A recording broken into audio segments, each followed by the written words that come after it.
샬롬 할렐루야. 욥기 6장 13에서 30절입니다. 나의 도움이 내 속에 없지 아니하냐? 나의 능력이 내게서 쫓겨나지 아니하였느냐? 낙심하는 자가 비록 전능자를 경외하기를 저버릴지라도 그의 친구로부터 동정을 받느니라. 내 형제들은 개울과 같이 변덕스럽고 그들은 개울의 물살같이 지나가누나 얼음이 녹으면 물이 검어지며 눈이 그 속에 감추어질지라도 따뜻하면 마르고 더우면 그 자리에서 아주 없어지나니 대상들은 그들의 길을 벗어나서 삭막한 들에 들어가 멸망하느니라. 대마의 떼들이 그것을 바라보고 스바의 행인들도 그것을 사모하다가 거기 와서는 바라던 것을 부끄러워하고 낙심하느니라. 이제 너희는 아무것도 아니로구나. 너희가 두려운 일을 본즉 겁내는구나.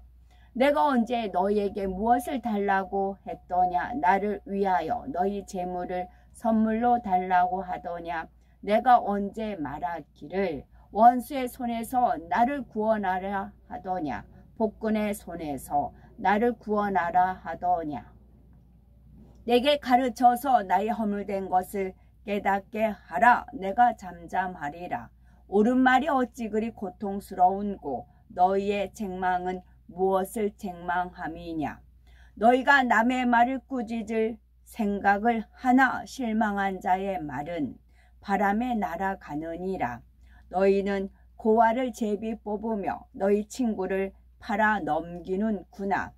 이제 원하건대 너희는 내게로 얼굴을 돌리라. 내가 너희를 대면하여 결코 거짓말하지 아니하리라. 너희는 돌이켜 행악자가 되지 말라. 아직도 나의 의가 건재하니 돌아오라. 내 혀에 어찌 불의한 것이 있으랴? 내 미각이 어찌 속임을 분간하지 못하랴? 욥기 강의 13번째, 변화하는 육적인 사랑입니다. 욥의 친구들의 육적인 사랑과 욥이 자신의 모습을 깨닫지 못하는 이유에 대해서 살펴봅니다. 첫째, 나약해져서 위로를 바라는 욥. 욥기 6장 13절에 나의 도움이 내 속에 없지 아니하냐? 나의 지혜가 내게서 쫓겨나지 아니하였느냐? 욥은 옛날에는 나에게 물질도 많아서 많은 사람을 도와줄 수 있었지만 이제는 도와줄 만한 것도 없어졌구나.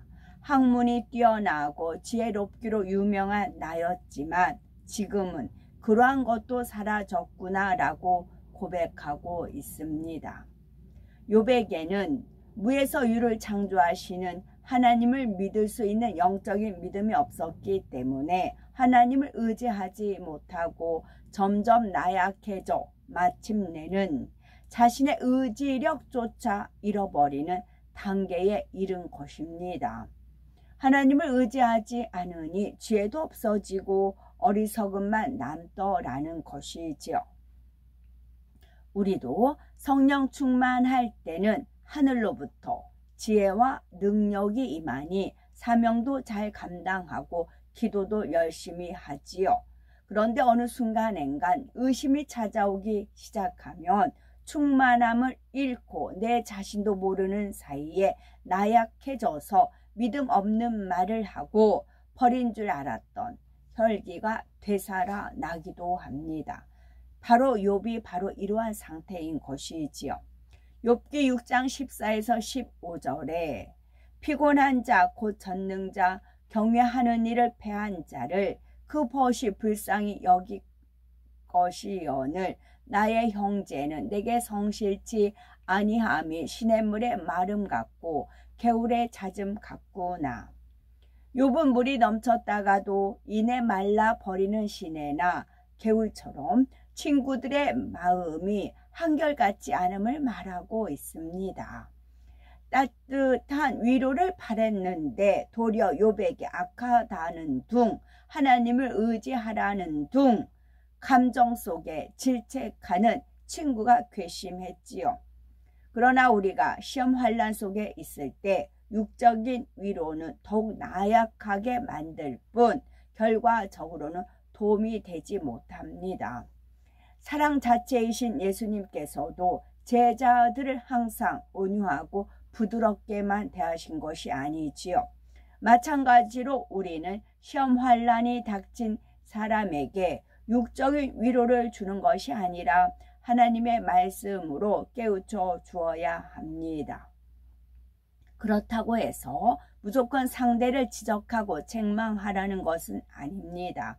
아무리 진리의 말이라도 욥의 친구처럼 감정 속에서 권면한다면 상대가 그 말에 담긴 악을 느끼니 오히려 마음문을 닫아버리게 되지요. 상대를 진정 사랑하는 마음으로 상대의 믿음의 분량에 맞추어 깨우쳐 줄 때 상대방도 마음의 문을 열고 다시 일어설 수 있는 힘을 얻을 수가 있는 것입니다.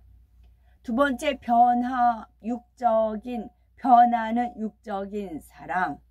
욥기 6장 16에서 17절에 얼음이 녹으면 물이 검어지며 눈이 그 속에 감추었을지라도 따뜻하면 마르고 더우면 그 자리에서 아주 없어지나니. 욥은 친구들에게 얼음이 녹은 후부터 너희의 본색이 드러났고 물이 햇볕에 증발한 것처럼 욥은 친구들에게 얼음이 녹은 후처럼 너희의 본색이 드러났고 물이 햇볕에 증발한 것처럼 너희의 사랑이 온데간데 없이 사라졌다라고 말합니다. 욥이 부유하고 건강할 때에는 친구들이 와서 사랑한다고 했고 욥을 존경하며 아부를 했는데 이제 욥이 빈손이 되니 그 마음이 변했다는 것이지요. 이렇게 달면 삼키고 쓰면 뱉는 것이 보통 사람들의 모습입니다. 서로 사랑한다라는 고백은 많이 하지만 현실적으로는 자신에게 유익이 되지 않으면 진정한 사랑의 행함이 나오지 않는 경우가 많지요. 언제든지 자신의 유익에 따라 변하는 육적인 사랑이기 때문입니다.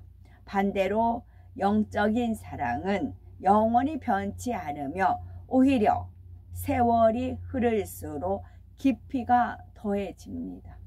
상대의 유익을 구해주며 자신을 희생해주는 사랑이기 때문이지요.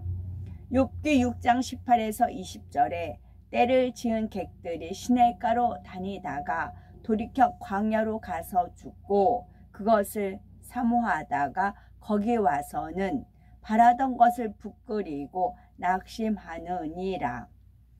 오래전 사람들은 사막을 지날 때 물을 마시기 위해서 시냇가를 찾아서 떼를 쥐어 다녔지요. 만일 물을 구하지 못하면 다시 광야로 갈 수밖에 없고 결국 죽게 됩니다. 대마의 떼들도 스바의 행인들도 그것을 사모하다가 즉 물 얻기를 바라며 갔다가 물을 얻지 못하면 부끄러워하며 낙심한다고 했는데 이 또한 욥의 친구들의 모습을 비유한 것이지요. 욥에게 물질이 풍성할 때에는 친구들과도 서로 사랑이 있고 정답게 지냈었는데 이제는 친구들이 욥에게서 바라는 것을 얻지 못하니 본색이 드러나 부끄러워하며 낙심한다는 것입니다. 하나님께서는 우리 인생의 마음이 그러하다 말씀하시지요. 처음 주님을 만났을 때는 구원해 주신 은혜가 너무 커서 늘 감사가 끊이지 않습니다. 그런데 어느 순간 이러한 첫사랑을 잃어버리고 하나님께서 왜 나에게는 축복을 안 주시나, 왜 응답을 안 해주시나 하며 세상을 바라보기도 하는 것이지요. 하나님께서는 우리가 이처럼 간사한 육의 속성을 발견하여 버리기 원하십니다. 욥기 6장 21에서 23절에 너희도 허망한 자라 내가 언제 너희에게 나를 공급하라 하더냐 포악한 자의 손에서 나를 구속하라 하더냐. 욥은 친구들이 나한테 저렇게까지 대할 이유가 없는데 틀림없이 내가 자기들한테 기대려고 하는 줄로 오해하고 있구나 라고 판단을 합니다. 그래서 친구들을 향해 너희도 나와 다를 것 없이 허망한 자라 말하며 내가 너희들에게 재물을 공급해 달라고 한 적이 없고 대적의 손에서 나를 구원해 달라고 한 적이 없는데 왜 그리 염려하며 지레 겁을 먹는 것이냐 했던 것입니다.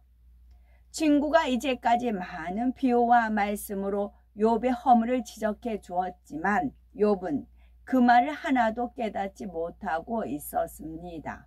엘리바스 자신도 의롭지 않으면서 감정적으로 욥을 지적하니 욥은 아예 마음의 문을 닫아버렸고 그러기 때문에 말이 귀에 전혀 들어오지 않았던 것입니다.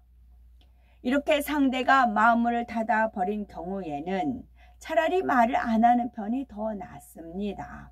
또 대화를 할 때 사람마다 생각이 다른데 내 생각만 옳다 주장한다면 상대를 존중하는 것도 영적인 사랑도 아님을 알아야 하겠지요.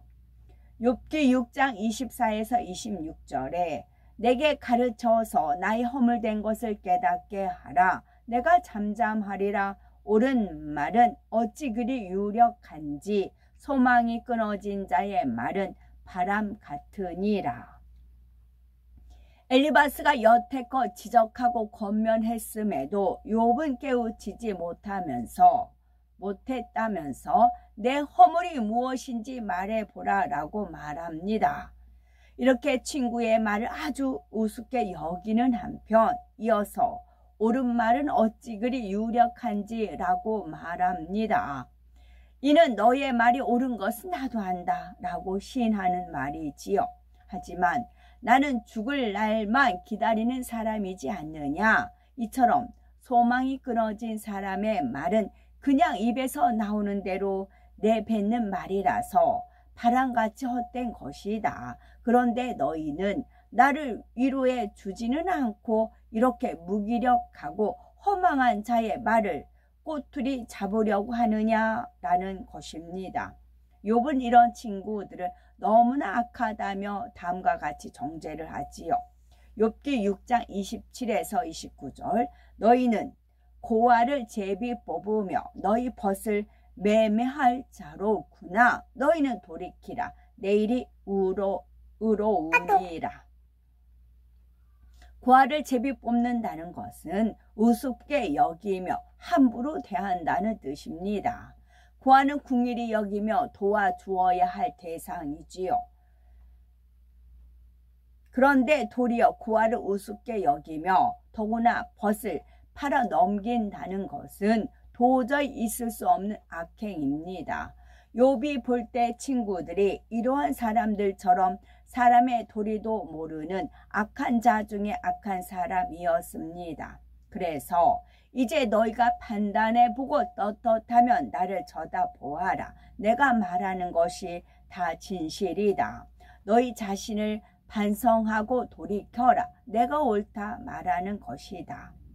욥은 바로 직전에 자신의 말은 바람처럼 허망하다 했는데 다시 태도를 바꾸어 나는 거짓말하지 않는다. 나는 의롭다 라고 말하고 있으니 이 또한 모순된 모습입니다.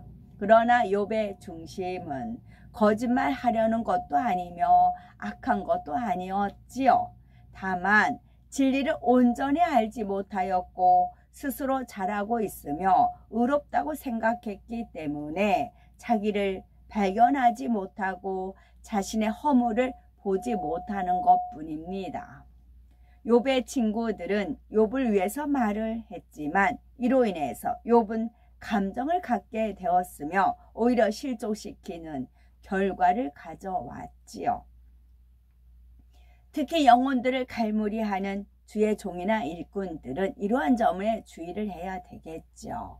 권면을 할 때 분명히 옳다고 생각되는 것이라도 감정이 없는 가운데 온유한 말로 하는 것이 중요합니다.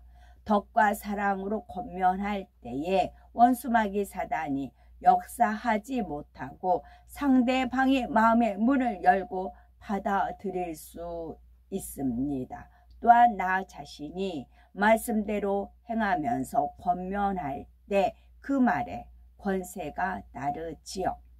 여기서 이제 너희가 나를 향하여 보기를 원하노라 한 것은 욥의 입장에서 친구들에게 하는 말이지만 한편 하나님께서 우리 자신이 욥의 친구의 모습은 아닌지 또한 욥의 모습은 아닌지를 돌아보기를 원하시는 마음이 담겨 있답니다.